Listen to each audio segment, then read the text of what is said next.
people are... Welcome to the Pretty Rich podcast, where every woman is the heroine of her own story. I'm Sheila, and I built $1 million beauty business from nothing. Maybe, if you listen enough, you'll start to believe that you can do it too. Because if the perfect job doesn't exist, you can create it. If the job you want isn't hiring you, you can unapologetically hire yourself. My aim for each episode is to equip you with empowering conversations on how to grow a lifestyle that's pretty rich in love, beauty, wellness, and of course, financial wealth. I'm Sheila, beauty business coach, celebrity brow artist, microblading educator, entrepreneur, wife, mother, friend, daughter, and your forever positive beauty boss bestie. Let's go. Hey, you guys. Welcome to episode 5 of Pretty Rich Podcast. I took a week off, maybe 10 days. Today, I'm recording this from the hospital room with my husband, Will. He is 36 years old. Muscular, fit guy, strong as heck, and he was in the best shape of his life. And a week ago, my husband and father of our 2 small children had a stroke. This has been the most horrific week of my life. About a week ago, a simple muscle sprain on his neck got worse and worse, and eventually it turned into crippling pain. I watched my capable, strong, and healthy husband in the fetal position because of the pain in his head. It was unbearable. I canceled my day, took him to his primary care doctor at first, and even in the examination room, he was hunched over, and the nurses kept turning off the light because they thought it was a migraine. And I kept saying that the light didn't matter. So I wanted answers faster. So I pushed for the doctor to move his feet. And he told us to go to the emergency room. And my husband was in pain and he was kind of confused. And he kept saying, I don't want you to take care of me. Always so concerned of my well-being. Once we got to the emergency room, they did a CAT scan. And I will never forget the doctor's face when she came back, looked me in the eyes and said, I have bad news. The scan showed that your husband had a stroke. He's in critical condition. An ambulance is on its way to pick him up so he can be admitted to the intensive care unit. And all of a sudden, the beautiful world full of meaning that we've built together was under attack by a stroke. My husband, so young, so healthy, I thought, was in tremendous pain, suffering something that I've only heard that people opposite of us get. I've always equated strokes to be something people who are older, eat junk, and lack self-discipline get. Not young, clean-eating, sugar-avoiding, self-disciplined, fit people. I stood by him as our friends crept in one at a time.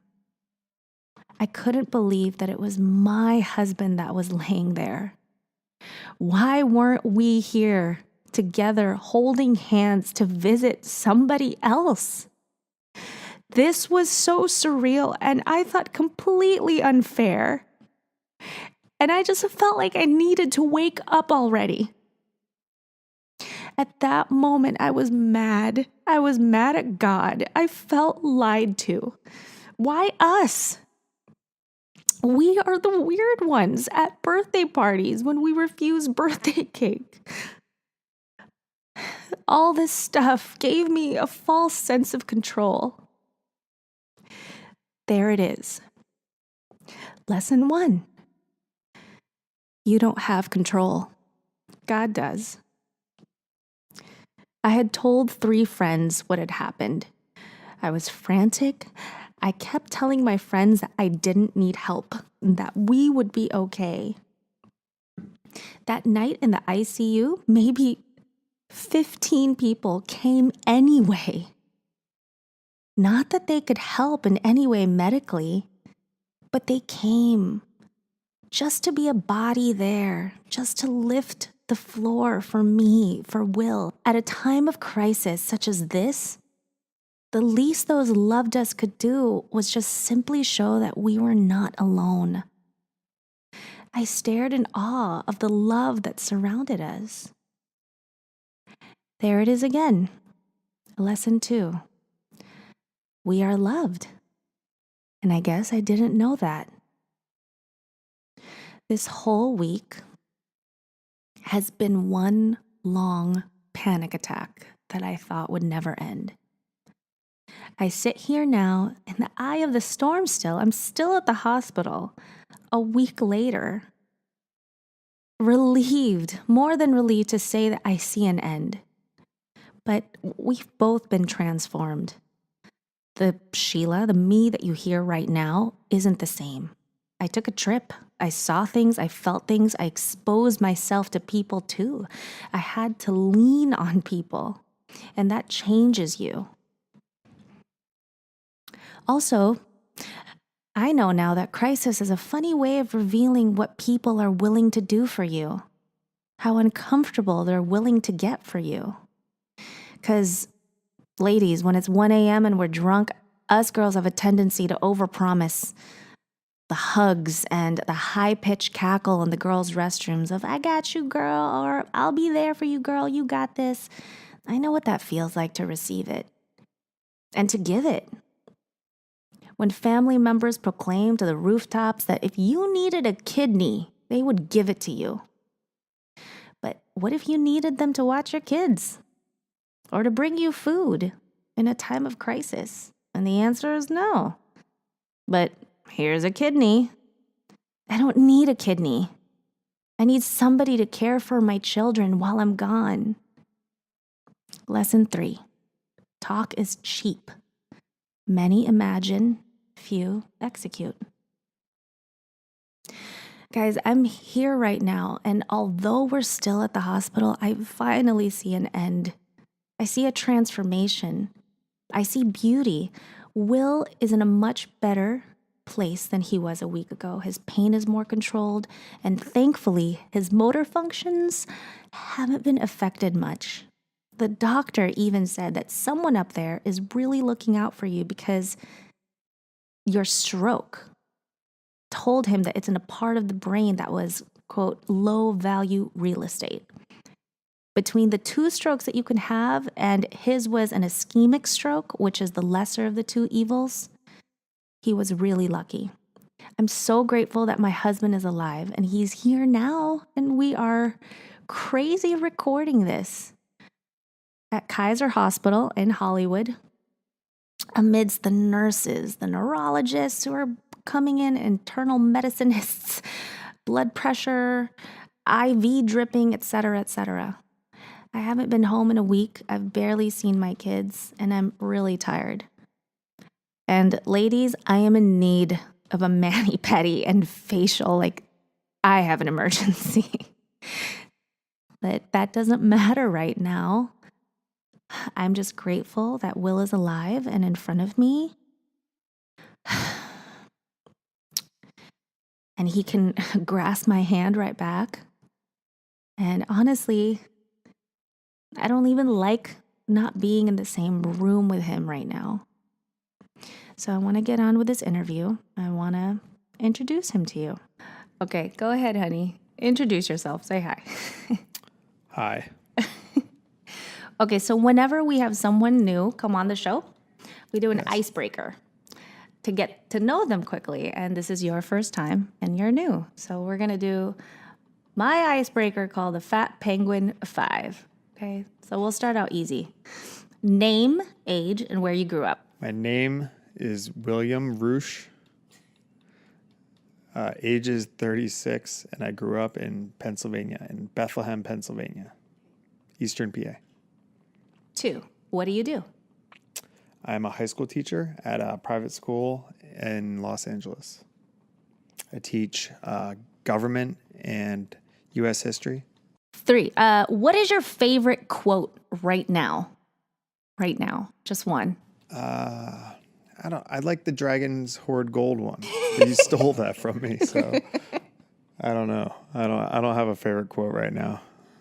Okay. Well, that one. Okay. I guess we're meant to be. 4. A book you'd recommend to everybody. Jordan Peterson's 12 Rules for Life. Jordan Peterson, 12 Rules for Life. What is challenging you right now? My biggest challenge right now is trying to break down this whole kind of event and looking for how it's going to make me and kind of what I do better. So, education. I was going to say educationally. Educationally, as a father, as a husband, as a friend. So looking for the lesson. Just as a person, I'm always looking for the lessons. Yeah. I know he hasn't taken off his teacher hat, even like mid-stroke. Okay. What are you most grateful for right now? I'm grateful for the people that are in my life who showed up. It's incredible. How did they show up? They did all of the things that are practical that need to get done. So it's saying I love you is wonderful and that matters too, but it's dropping off food or helping with the kids or stuff. My work has been incredible and easing up the pressure on coming back and all of those kinds of things. What has your work done? They basically said take as much time as I need, and I don't have to worry about sick days or anything like that. They've just been incredible. Just overwhelmingly supportive. The situation was bad. It was a bad situation, and it could have very easily taken a turn into something that is, devastating. It could have taken a turn into hell. And it didn't. It took a turn into something beautiful. And that's a very interesting trajectory to go from something that's bad on its way down the road towards something horrible. And it actually took a fork in the road and went to something just incredibly powerful and beautiful. And that's my experience right now. How so? What was so beautiful about it when you were on your deathbed? I thought I was going to be a single mom. Yeah, it brought out things in people that was incredible to see. It just brought out beauty and gratitude. People showed me gratitude for the life that I've been living. I felt gratitude for the way that I felt supported. It was just, I had a lot of visitors come in. I got a lot of letters from students. I was off my phone for a week, and I just actually picked it up today, and I had something like 280 missed text messages, and just people saying just the kindest things that you can imagine. I got letters from students just telling me how I impacted them in tremendous ways, in big ways, and like even if they're just like BSing me. Did you know that before this, or? Yeah, I've gotten great feedback, throughout my career, and especially as of the last couple of years.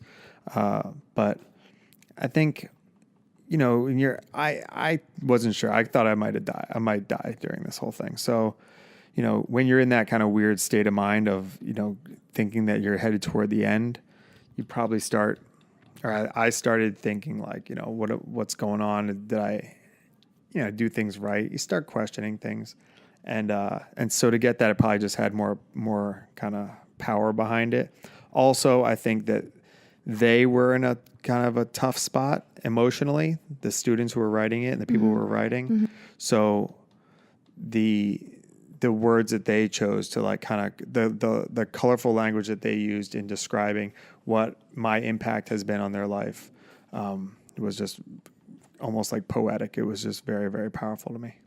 Because emotion does that. Strong emotions, good, bad, whatever it is, creates great art. Mm-hmm. So, what happened? So basically I had cerebral venous sinus thrombosis, which is What's that? a clog in the veins that drain blood out of the brain. There was a blood clot in one of those veins that drains blood out of the brain. So it backed up in my brain and then ruptured, and my brain was actually bleeding and hemorrhaging, and it affected the right parietal lobe, and it's just affected some like sensory things, but overall, the only symptoms were just like increased pressure because my brain actually swelled from the buildup of blood and things like that. So it was a lot of pain. What did that feel but like? not as much motor function. What does a stroke feel like I think it's different 10? for everybody because. But what did yours feel like? Yeah, this is actually a very rare form of stroke. Most strokes would be like arterial, or like they'll, shut down a part of the brain and you won't necessarily feel pain. You'll just lose control of like half of your body or your motor functions and something like that. And I didn't. So my experience was just like pressure. Like someone takes like a bicycle pump and pumps it up into your ear or something like that, or behind your eyes. So it just felt like, inflating a tire inside your head is what it felt like. And at what point did you think you were going to die? Yeah, so I was sitting there when I was laying down, and then you were next to me, and the doctor came up and she said, "I have bad news. Your husband suffered a stroke, and his brain is bleeding, and he's in critical condition, and we're calling an ambulance to rush him to the ICU over the hill." And I was like, critical condition? Critical condition of what? Like, I'm in critical condition of dying? Like, I'm not ready to die. Like, I feel like there's a lot of stuff to do. That's one of the areas where, you and I talk about, like faith and, religion and whatnot. And it's one of the areas where I feel like I have a lot of faith, is like, I just feel very protected. And I just like wasn't ready to die. And I was kind of mourning. I was like, I really like my life. I really love it. And I actually worked hard to get the life that I live now, and enjoy all aspects of it. Like every day I wake up, I love what I do for a living. I love my hobbies. I love my family. I'm incredibly blessed in that way. And up until a few days ago, I was actually kind of mourning the loss of all of that because I didn't know what it would look like coming out of here. I wasn't sure if I would be able to do a lot of things because I was still in pretty rough shape up until about 3 days ago. But now it's kind of back, and I'm hopeful and I'm optimistic that I'll have a recovery. I just need to go easy, which is not really my style. My style is just kind of go all the time, in everything, whether it's in teaching, in like learning, at the gym, and jiu-jitsu, whatever it is. Like it's just always going. So you think like one of your biggest challenges right now is learning how to be still? Stoic, yeah. Yeah, stoic. Yeah, that's not like us. Yeah. Am I going to do that? Am I going to have to do that too? I guess. So I don't think you have to do anything. You did a lot. Yeah, I can stroke your ego though if you want. Like you've been a rock for me, so it's been really incredible. I mean, I think part of it is when that was told to you, I don't know, like reverse that for, I get that information about you. I don't know how I would handle it, but you didn't break. And I felt like I was going to. I think that part of that is, you've been through hardships in your life, and you kind of, when you practice doing hard stuff, like the motto with our kids is always like having them say they can do hard things. Do hard things. When you're doing hard things regularly, then when it gets hard, then you don't emotionally curl up in the fetal position and hope that it, just dissipates, because it doesn't. That's not the way that things get solved. So you just, put on your big girl pants and you got me through this. Because I was in a tough spot, and I just looked over, and you were next to me the entire time. You were next to me for, this whole time. It's been a week straight. That's not something that you can just do. I joke around with students of mine because I say, like, guys sometimes say like, hey, if there was a zombie apocalypse, like I'd survive. And it's like, no, you wouldn't. Like, you can't even run. What happens if the only way out is driving a stick shift car? Like, you don't know how to drive stick shift. Like, you're not going to survive.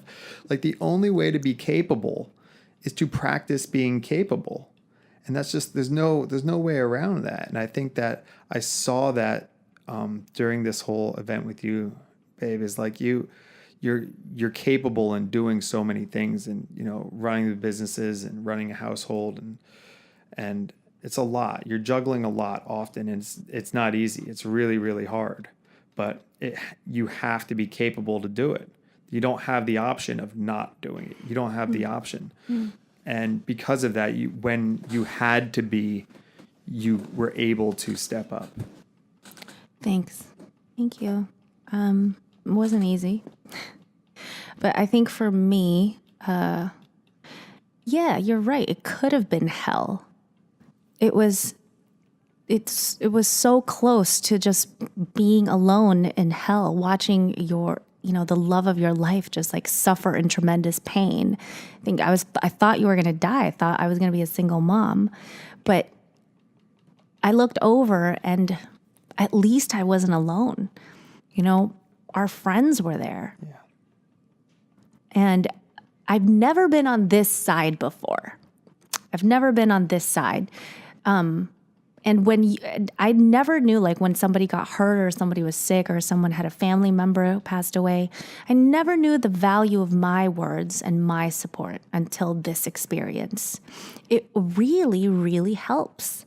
It doesn't fix anything, but it just eases it a little bit. It turns, yes, you're right, it turns a situation that could have been hell into tragic, which is just a step above that. And I don't even see it as, now I'm a little bit, I'm not through it at all. Like you said, we're still sitting We're still in the hospital. I'm still in the IV drip and everything, but I don't even see it as tragic even at this point. It's unfortunate in some ways, and it might turn out, I believe it's going to turn out to be a benefit. It's just that the way I have to kind of frame things that go wrong. Takes just as much energy to see things negatively as it does to see it positively. So why not exert that energy into something that's going to serve you and forward you? But this is like a business podcast you got going here. I think there's something to this, the idea of, if you want to be a small business owner, if you want to, grow, whether, beauty business, what have it be, like, you develop skills. Like, you develop skills with that. It gets bigger than growing a business. It's like going to the gym isn't just about moving weights. It's like, if you have to move, whatever, the grill, you can do that. If you have to carry groceries, you can do that because you were lifting weights. Like, it's essentially training. Life training. It is. Let's say that you don't have, a rich uncle or something like that. You're not Greek. I don't know if I'm allowed to say that. Well, every Greek person I know just has a really rich uncle with yachts. But anyway, let's just say, like, you don't have, a great, fallback plan, and you want to build a business. So you build a business from scratch, and you build into, having revenue and several employees, and you're providing for people. That is so difficult to do. It is so difficult to do, to build a successful business with, let's say, like, 10 employees from nothing with very little money. It's so difficult to do that. If you can do you can do anything. You can do so many things anyway. It's so hard that when someone goes, hey, there's something that needs to get done, but it's really hard, you go, well, I've done this thing that's incredibly hard, so I can do that thing that's incredibly hard. Like, I don't know how to play the harp, but there's like 80 strings on it or something. I'm sure it's really hard to learn. But if I learned how to play the harp, and then I looked and saw someone pole vault, I believe that I would go, okay, well, I learned how to play the harp, so I could probably learn how to pole vault. Okay. And I don't know if that's a great example, but, just doing a hard thing that you were bad at and you had to fail over and over again and get better and improve slowly, and then finally achieve a goal of being, like, good at it, is such a process that's builds pathways and how to do that in other areas. And I guess I just witnessed that. I've seen you as a capable woman throughout our days together, but you're also like, you're probably the most emotional person I've ever met. So I feel to like be in every this husband thinks situation, that. what's that? Every husband thinks that their girl is like the most emotional person, or a lot. It's not just me. Okay. Ask anyone in your life. I am pretty emo. But my point is that, that this must have been really hard on you, and It was the hardest thing. And you didn't break. And there were things that needed to get done. I mean, I didn't have my phone for a week, and you controlled all of the communication with my work. You controlled all the communication with my friends and family. I mean, you were in charge of, you ran it because you've been running a business. So you had to, you've been having to deal with crazy clients and great clients and, crazy employees and great employees and people, doing all this different stuff. You just have been able to balance craziness in times of stress.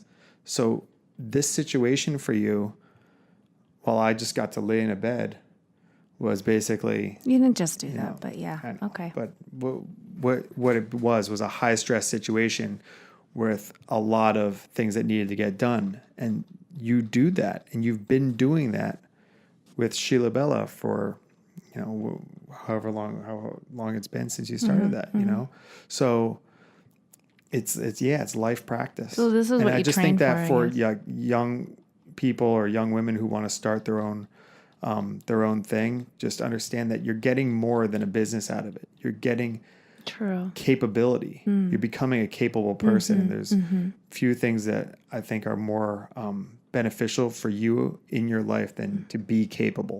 It does bleed over into everything. The what you put in the gym, what you put in your business.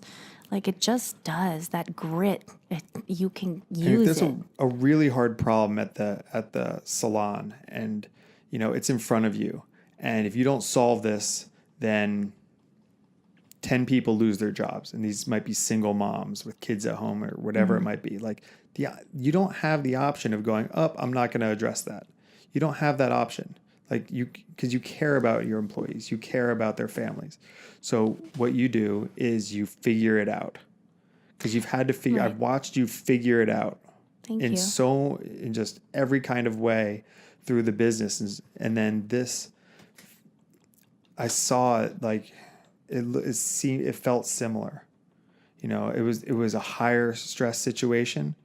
It was a more maybe say like dire kind of circumstance, life but and death. It was similar. And there's like, and you don't know if you live up to the description of yourself, like when I describe myself, until you're tested. Well, yeah, I mean, that brings us into, that's the idea of like cognitive dissonance, right? Cognitive dissonance. So that's something I teach a lot in my classes, the concept of not being aligned. If what you say and what you think and what you do isn't aligned, it's a recipe for disaster. So how did you see that here? Yeah, I did see it here. Well, it's especially with high stress situations. It was rare. We had so many friends who say things all the time, like, I love you. If you ever need anything, I'll be there for you. Blah blah blah blah. And then we did, and they did, and that just shows that there are people who are aligned. And then there were other people who say, things. Hey, if there's anything you need, I need. And then we asked, can you do this fairly small thing? And I just can't do it right now. And I'm, the situations are different, but, and I want to stay fair to everybody who I understand has like their own things going on. And there's reasons why people can't, and, I might be thinking about some specific ones, but, just in general, I think it's just a good exercise to say, think, and act in alignment. So what's the importance of that? Like, if you don't do that, if what you don't happens? do that in high stress situations, then you default to then it breaks up and you default to you are easily corrupted is what I say. Which is basically like you default to the easiest path, and the easiest path is usually non-action. So that's, I think the biggest danger is that non-action in a time when you need to act is a problem. If you say that you're a hero, and then, there's a burning building and a kid inside, you're not going to run inside if you have cognitive dissonance. If you just like saying that you're a hero is a difference, because it's very scary running into a burning building. So I think it's a good lesson on the dangers of that. And, the people who I was just kind of thinking about, it's kind of people that I knew were that way. Right. But it was actually very rare in our lives. The vast majority of the people in our lives are not that way. And I think that makes us true. Tremendously fortunate. And yeah, it's kind of, I feel the same way too. It's difficult to be so aligned. I feel the same way too. Like our friends, like we just celebrated your birthday like a week and a half ago, something like that, with these same people in, at a rooftop lounge, and it was a very pleasant, comfortable party situation. Yeah. It's like up the street. But those same people were standing around you when we all thought you were dying. So I was looking around like, whoa, this is like the complete opposite of the Filafera rooftop. So they're there when it's fun and easy, and then they're there when it's horrible and hard. And it just made me appreciate our friends like even more, 100%. because it's our chosen family.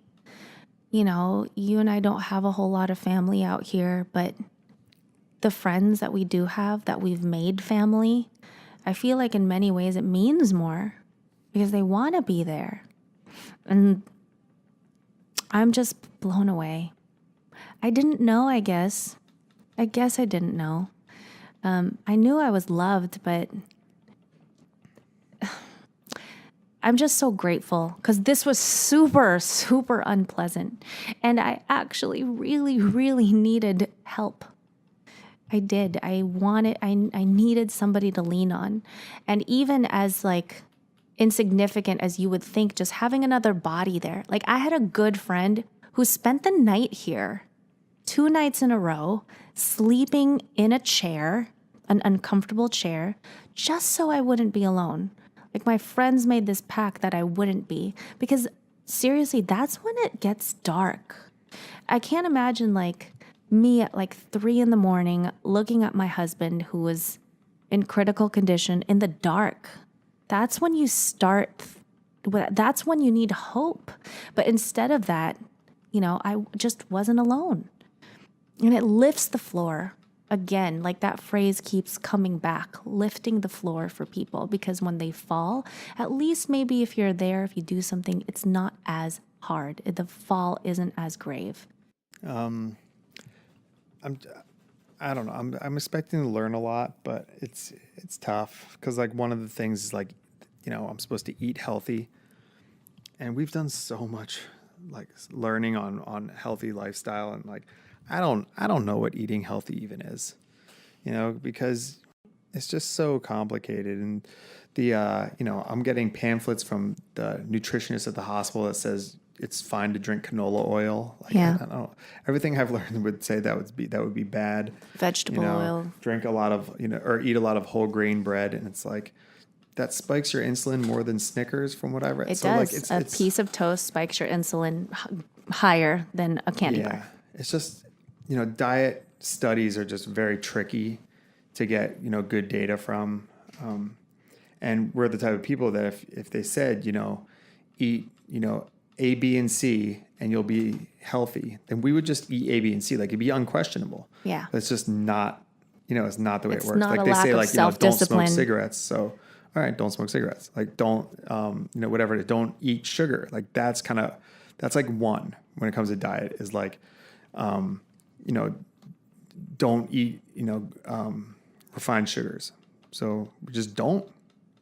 Maybe a few times a year I might just like have something, but like if that, like the equivalent of maybe like 2 candy bars a year. Because it's just like that's one thing that I think they can all agree on is not good for you, so we don't do it. But there's so few things that they can all agree is like good for you, and even less things that everyone can agree is bad for you or good for you. This has been really challenging for me in that way, for both of us, is that the conflicting finding good information, because it's not a discipline issue. I know for some people when they have a health scare, it's like, you have to eat healthy, and you're like, but I love, putting butter on my popcorn. Like, why do I have to, but whatever it is, like I don't like, it's hard for me to not eat, the strawberry glaze on my waffles. We've gotten over that though. But so it's not that. Yeah, it's not a discipline issue. No, it's just we'll an do informational whatever. issue. Like I don't information. just tell me what to eat and I'll eat it. Right. But the problem is a bunch of people who I respect, like smart people, disagree, and I see this I'm a history teacher. And so, I've seen, I know a lot of very brilliant historians who just strongly disagree on historical events. So it's kind of the way that it goes with like, experts on things that you think would be objective and, easy to study. So even scientifically, diet's one of the really tough ones to figure out. So that's just a challenge right now. So speaking of diet, how were you eating when this stroke occurred? I was on a ketosis diet for a few months, and then I parlayed that into a carnivore diet. So it sounds crazy. There was Dr. Sean Baker was on Joe Rogan, who is an advocate for the carnivore diet, and he has a book coming out soon, I believe. And he was on, and I was like, this guy's crazy. What is he thinking? And then I started to hear more and more people talk about it. Chris Bell, the filmmaker, and his brother got on it, and were talking about it. And one of the things that they were saying, along with Sean Baker, was like, give it a shot. Just try it and see how you feel. And Sean Baker has a podcast I started listening to with Zach Bitters. He's like a record holder for 100 miles in a day, like ultra marathon runner. And listen to that. They brought on anthropologists, and like I did my research on it, and I tried it, and I sincerely never felt better. So you were on all carnivore diet. So what were you eating? It made sense to me. As far as like evolutionarily, it made sense and everything like that. So I was eating ribeye every night. I was having eggs, and I had some kimchi. Okay. Like I had some probiotic vegetables with dinner, just a little bit. But I also was drinking a lot of coffee. Like I was having like almost 32 ounces of coffee in the morning with some heavy cream. Just like fat, because I was like burning. I was on 0 carbs, so I was running on fat. And then on the way home from work every night, so I could get home and stay up and play with the kids and stuff, I would get like a venti cold brew. So I was having 50 64? ounces or more of coffee a day. Probably wasn't as hydrated as I should be. That's what the doctor said. I know dehydrates you. So a big factor in this occurring, I believe, and the doctor that came in earlier yesterday believes is dehydration. And it's one of those things where like I was dehydrated and I would just go work out anyway.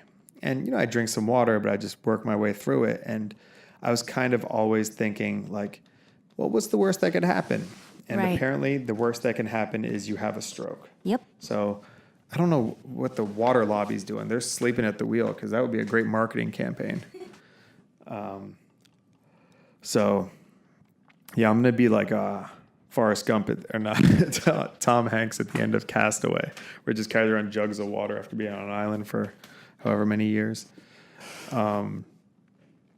Okay, so you had a stroke from dehydration. I believe that it's a mix of dehydration and lifestyle, in that I have very much like a go mentality. I have a million things on my mind. I have a bunch of balls in the air, similar to you. And then when I go to the gym, I go pretty hard. So yeah. When we kind of boil it down to when this stroke might have happened. I mean, since then, I've been in the gym several times. I like challenge myself to do 100 pull-ups, you know, at the gym, and just like, it's probably stuff you shouldn't do with a stroke. No. Because I had a headache, and I was, you know, of that mentality. I love Jocko, love Jocko Willink. Jocko Willink. David Goggins and those guys who are hardcore, they really motivate me, and probably led me to ignore some signs that I probably shouldn't be ignoring. Well, I think you have a high threshold for pain. I think that's part of it. I've seen you push through some stuff, even if it hurts. Yeah, when I was young, I had medical issues too. So I probably do have a high threshold for pain. So when I'm in pain, I can kind of gut my way through it. And I just never would believe that something like this would happen. I just kind of controlled it as like, you know, what's going to happen? What's going to happen? I'm going to get sore muscles. You know what I mean? I'm going to get lightheaded. Then I'll just sit down. I didn't think that my brain would actually, you know, break, so to speak, which is what happened. So that's another lesson learned. You know, I got to listen to your body. Yeah. Like the way I think about it. And your wife. Like, I need to basically put a governor on my car, which is, they limit cars at like a certain mile per hour or a certain RPM where you can't over rev the engine. So they call it like the red line or the fuel cutoff. So once you get up to that level, the computer in the car says like, all right, stop sending fuel to the motor because it can't take any more of this. It'll blow up. And you probably could go beyond it, but it'll stop you because it doesn't want you to blow up the car. And I kind of didn't have that. I didn't have a rev limiter, so to speak. So I would just keep going, even though I might have been in pain. And that's something that I have to learn going forward. I think it's more just to keep in touch and make smarter decisions with what I'm doing with myself, and treat my body with more respect than I probably was. That's true. Yeah, you do kind of beat it up. That's true. I do. Well, I'm also like into martial arts, so you know, Yes. it's kind of the name of the game. So you won't be doing any martial arts I'm gonna have to take anytime some time soon. off. Yeah, how does that make you feel? I'm bummed because it was one of the most positive things, positive selfish things that I had in my life for my adult life was finding jiu-jitsu and finding boxing and doing that whole thing. So I'm gonna miss it a lot, but I don't think I have to be out forever.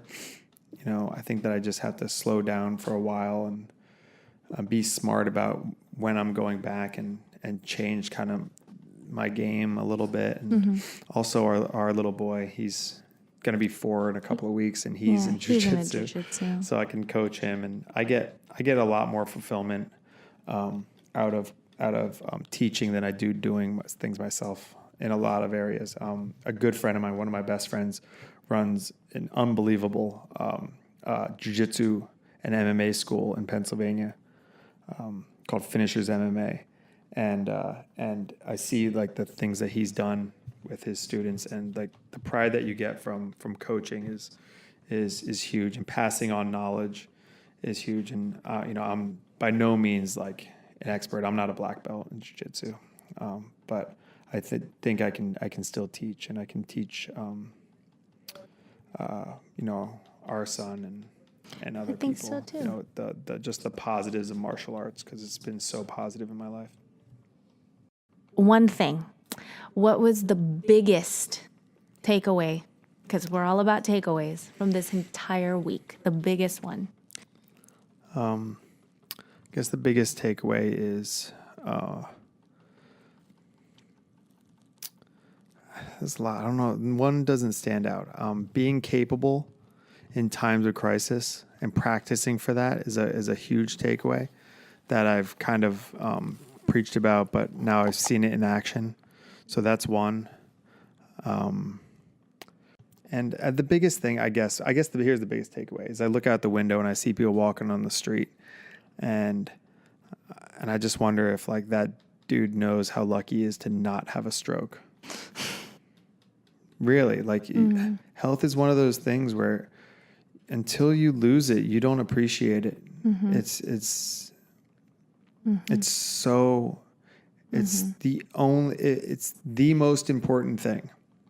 Your health is the most important thing. And it's not in your control. You can manipulate variables, but I thought I was manipulating a lot of variables. I really did. It's not in your control. You are not in control of this ride.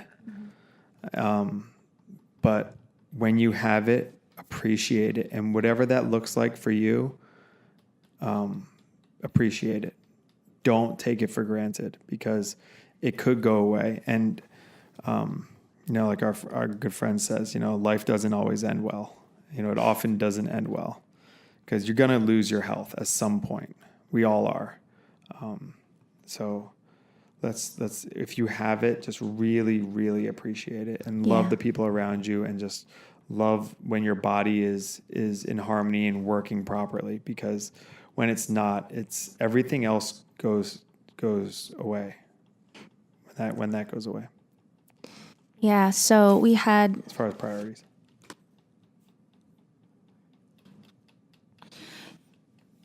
Okay, cool. Thank you for doing this with me. We don't have anything to do but sit and wait for you to get better anyway. So, yeah. Yeah, when are you going to do something for me? Oh, God. All right. All right, you guys. Catch you later. Thank you so much for listening today.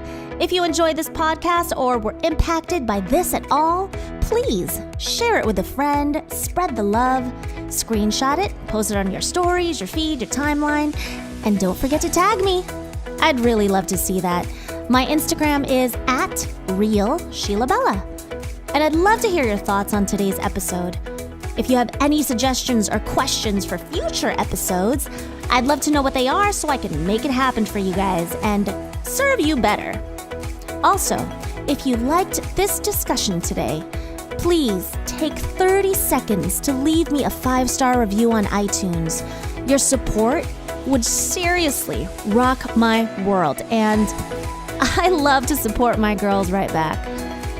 Check out SheilaBella.com for show notes and more tips on how to live the pretty rich lifestyle. It's the best lifestyle, duh. Be blessed, you guys.